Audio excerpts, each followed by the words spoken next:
Hello, friends. I decided that I was going to tell you a story by the fireplace about being robbed. Um, I have several stories about it. I don't really know where to start. I think I'll start with, all right, let's start with the one where I was getting ready for a trip to St. Croix, an island in the in the Caribbean. Because I know a lot of you from the Philippines watch me, so you may not know where it is. It's in the Caribbean Sea or whatever. But anyway, I was getting ready for that.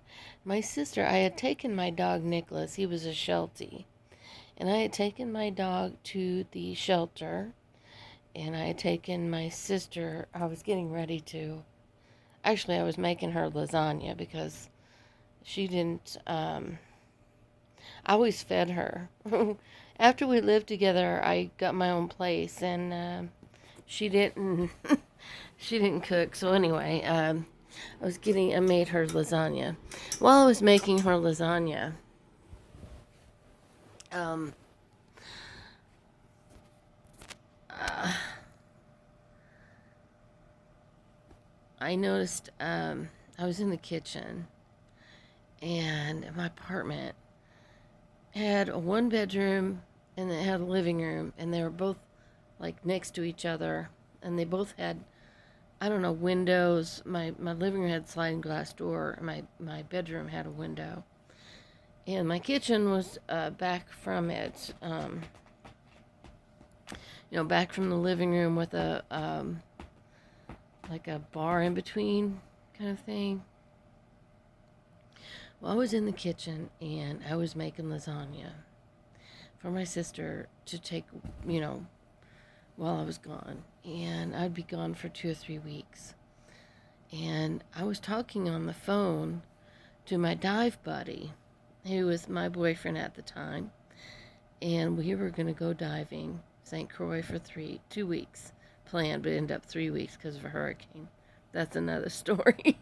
and, anyway, long story short, I'm in there and I'm cooking and I'm on the phone. And it's like 1 o'clock in the morning. And I was facing away from my living room. And the hairs on the back of my neck stood up. And I felt like somebody was behind me to my right. And I turned around and there was an African American guy. I say black. I don't want to offend anybody if that's just what I say. I say the black person was behind me. And I don't have any judgment against anybody because of their color. I never have. But they want to be called African American, that's fine. I'll tell you a story where I almost got arrested because I called a guy a black. Anyway, I'm telling you, I got so many stories. But this guy, he was standing right behind me. I turned around, and there was this guy, and he was scary. He looked at me, and I looked at him, and then I looked down at my knife rack, and he saw what I looked at. And I don't give up easy, girls. I don't. I just don't. I got this spunk in me that comes from somewhere. I don't know where it comes from, but it does. Well, I think he could see that. So he grabbed my purse and ran out my sliding glass door, had the nerve to shut it behind him. So I ran over there and I opened my sliding glass door and I said, "Oh, no, you don't." And I'm running after this guy. And I said, "You're going to give me my purse back. That has my driver's license. That has my credit cards. I am leaving on a trip. I don't care if you know about it, but I want my credit cards. I want my driver's license. If you take whatever cash that's in there, and there's not a lot, take it whatever you need, and throw my purse near the woods," because it was a clearing. Um, my apartment was on the bottom floor. And I dated a doctor who told me, okay, that's not a good idea. You shouldn't live on the bottom floor in Louisville, Kentucky. And he turned out to be right. We broke up because he was too protective, and then he turned out to be right. How's that for coincidences? Anyway, he was a sweet guy. But back to the story. So he ran pretty fast. And I got tired, so I went back to the apartment and I called the police. And while I was waiting for the police, they told me to stay right there, not to move. Of course, I locked all my windows and doors. Well, I went into my bedroom, and my window was, I couldn't lock it because they told me to leave it the way it was, too. Um, but to lock myself in. But the bedroom window was off. The screen was off. The glass was off. Well, there was no glass, actually.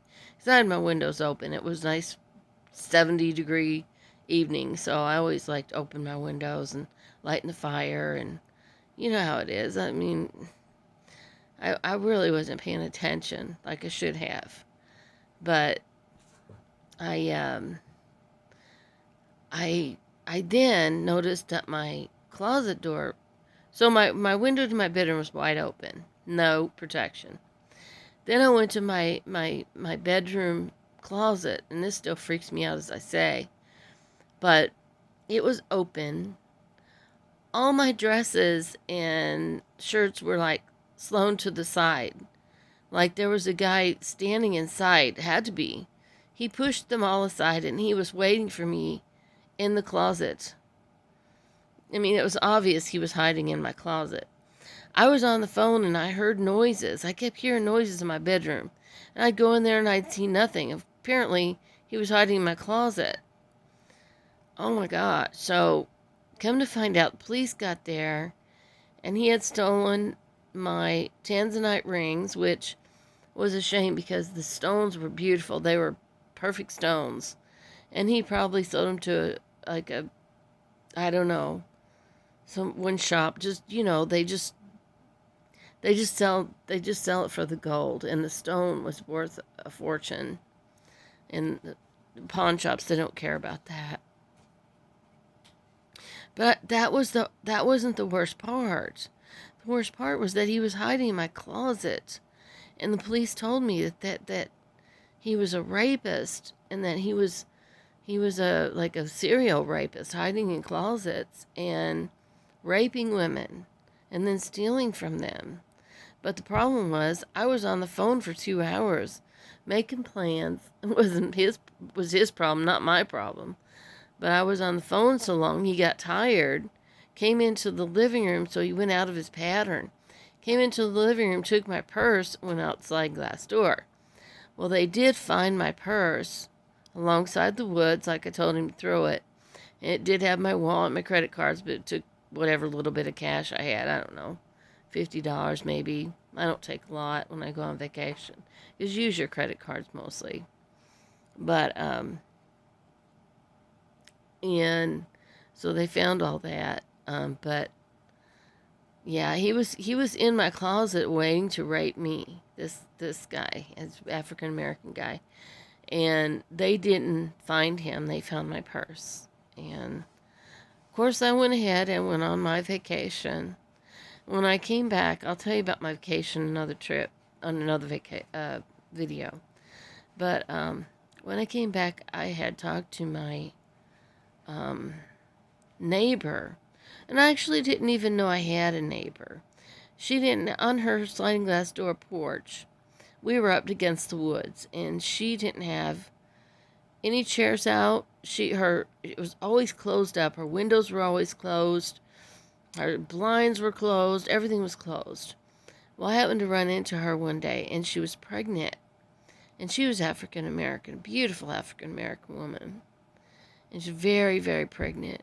And I told her about my story, about the guy who had came in. I told her to be very careful.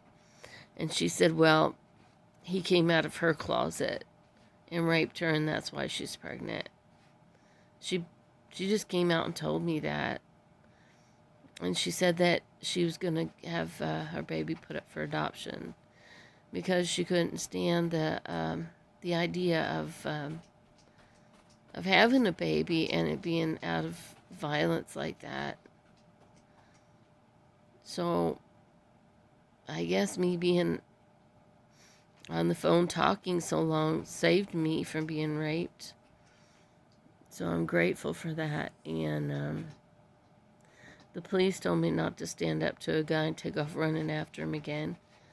But I just I have a hard time dealing with violence, and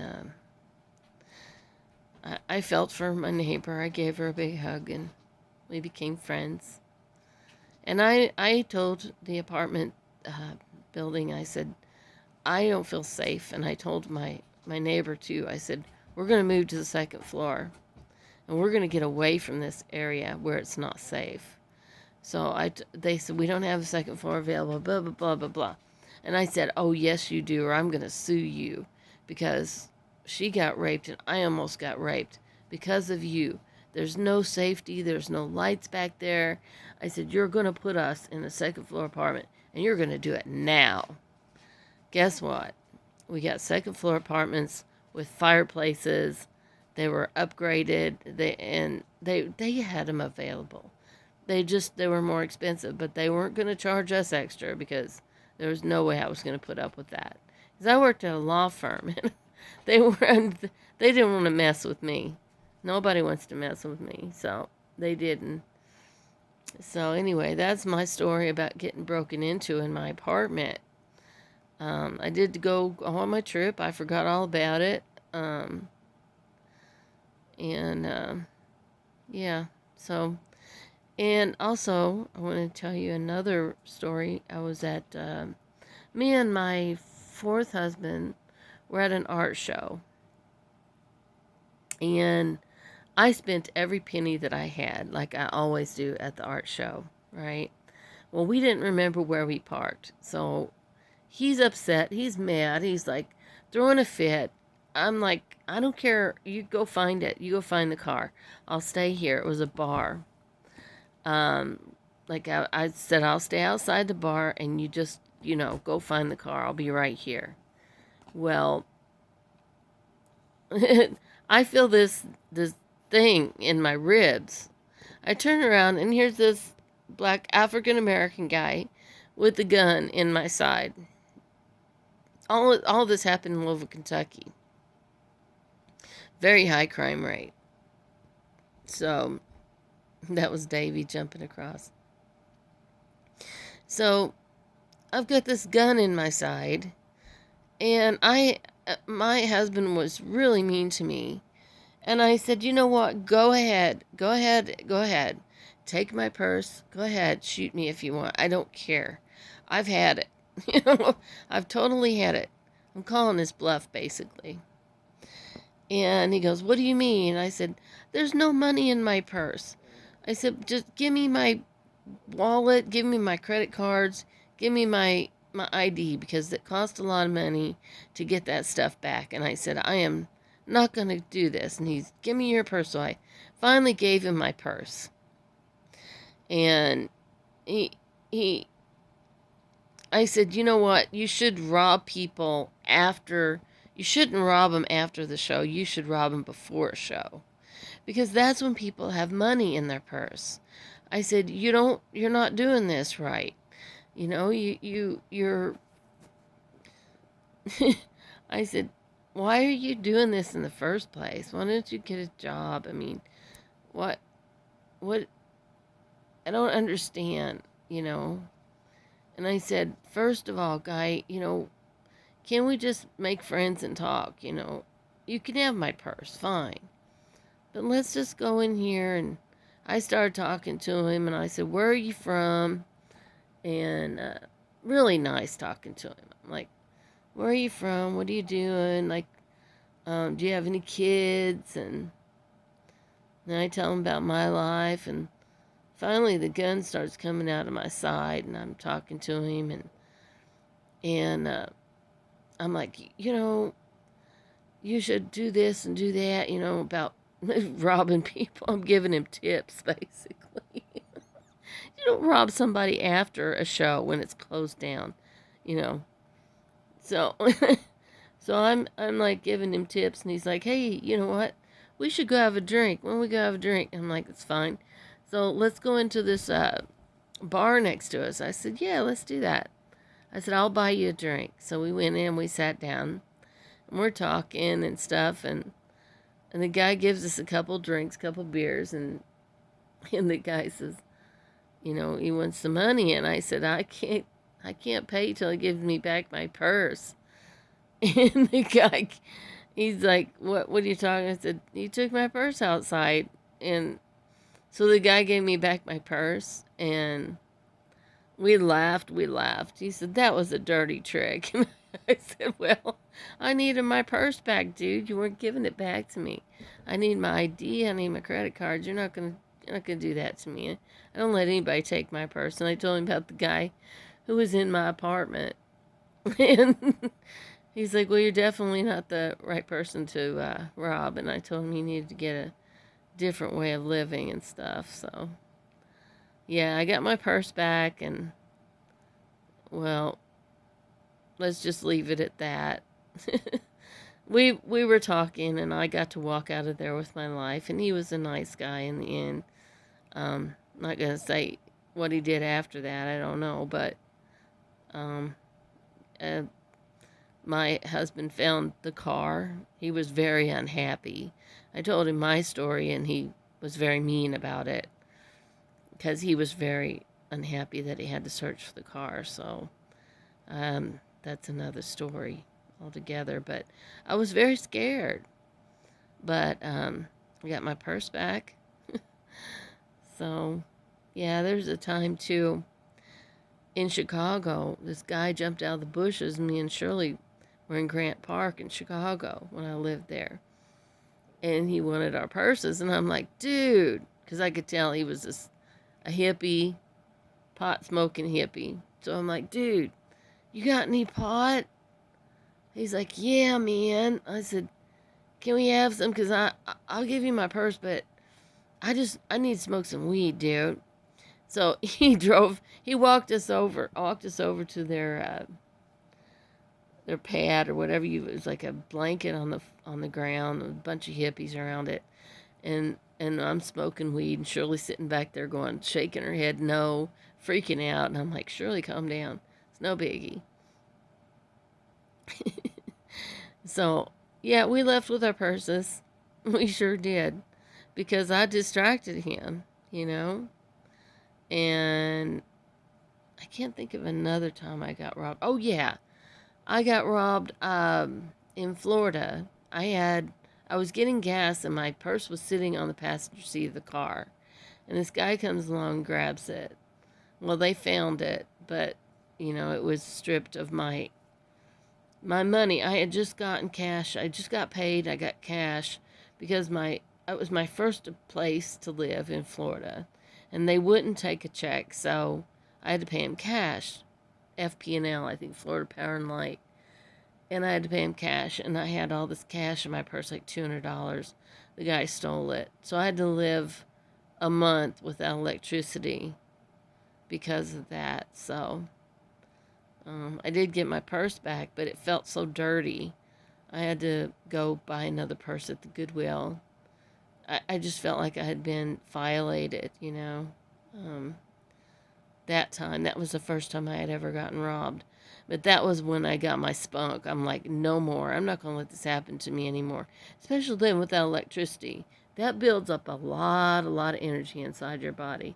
You get mad, and anybody that's going to rob you again, I guarantee you, they're not going to get away with it. All right, so that's our video for today. I hope you learned something. Don't get robbed. If you do, stand up for yourself, but make sure that you're safe about it. All right, much love, guys. Bye-bye.